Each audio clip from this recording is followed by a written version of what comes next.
Ya pemirsa, kembali lagi di Insert Pagi. Berita berikutnya adalah update dari seorang Poati yang kita tahu ya di Instagramnya beliau ini lagi berjualan puding kelapa susu jahe dan tiap harinya ternyata orderannya sampai 500 pieces. Wow, ini sampai katanya Poati katanya sempet nggak sanggup untuk menambah Kewalahan porsi ya. lagi gitu. Tapi kita akan melihat seperti apa sih puding kelapa jahe ala Poati. Nah, ini dia.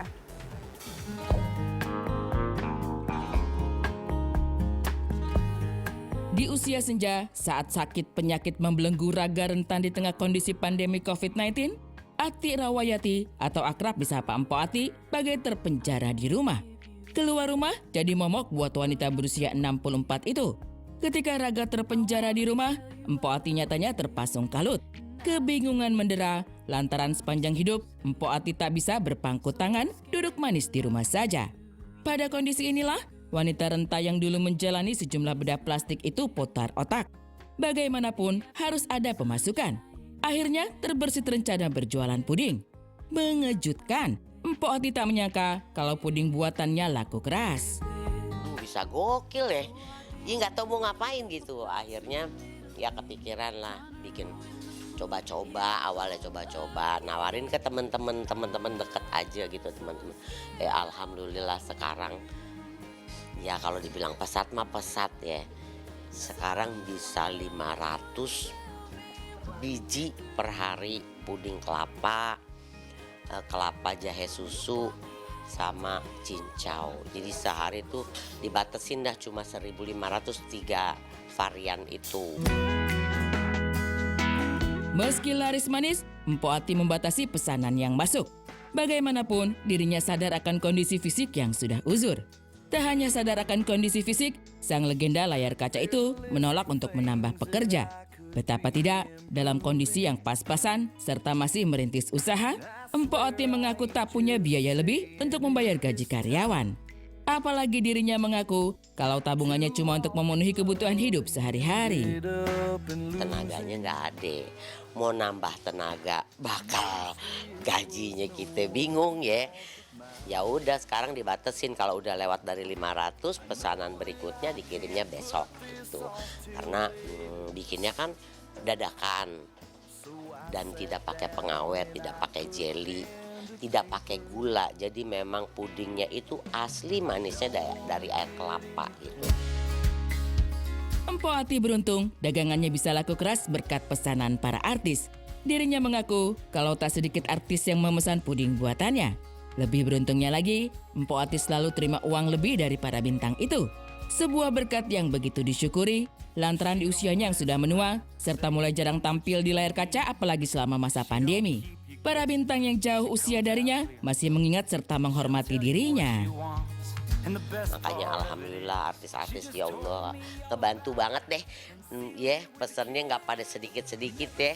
Alhamdulillah kayak Nikita Mirzani pesan 100 buat bagi-bagi. Andika Pratama pesen 50 nggak tanggung-tanggung. Ruben pesen 90, 30. Kayak alhamdulillah deh.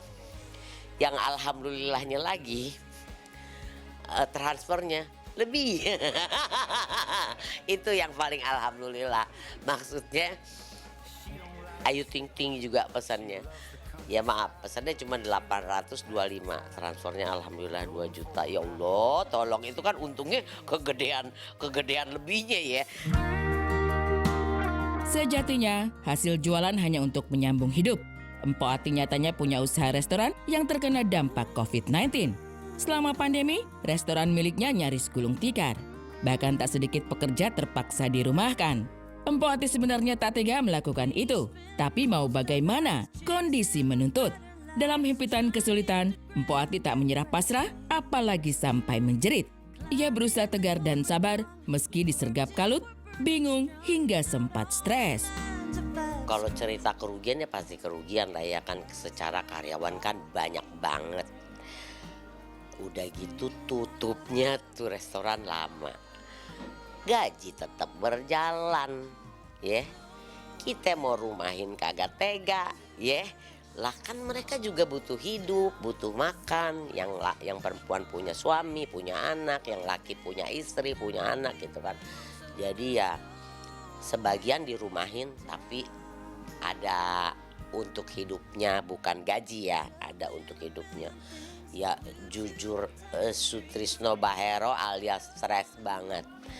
Makanya dibantu dengan ya itu dagang puding, alhamdulillah. Bahkan demi membayar gaji karyawan serta menyambung hidup, Mpok Ati rela menjual semua perhiasan. Ia mengaku kini nyaris tak ada lagi perhiasan yang disimpan.